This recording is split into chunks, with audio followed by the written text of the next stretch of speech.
જાય છે અને ઘણા પ્રકારની શાકભાજી વાવી છે એમને જે આપણે અત્યાર સુધી ઝેર મુક્ત ખેતીની વાત કરતા હતા એ કન્સેપ્ટ આજે રમેશજીના ખેતરમાં જોવા મળે છે।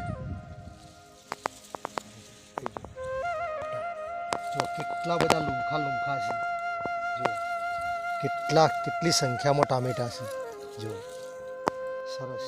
છાબલિયા ગામે ઠાકોર રમેશજી દ્વારા જે પ્રાકૃતિક ફાર્મ તમે જોઈ શકો છો।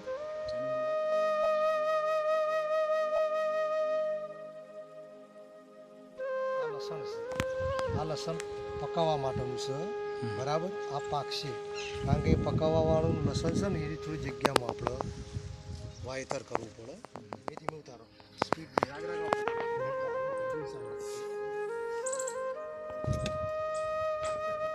તો રમેશજી તમને આ પ્રેરણા કેવી રીતે મળી શુદ્ધ શાકભાજી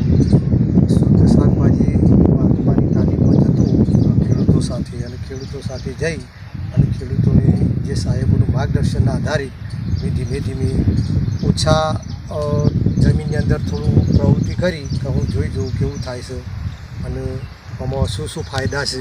પણ ફાયદા તો બહુ સારા છે, કારણ કે આપણે શું છે કે લીગલિંગ જો આની અંદર ધ્યાન આપીએ તો આપણે ભાવ બી સારા મળે, પછી ઉત્પાદન બી સારું થાય, સારું પૌષ્ટિક ખોરાક મળે અને રોગ ખેડૂતોને થાય નહીં, આપણે દરેકને ચોખ્ખું ખાવા મળે, બરાબર।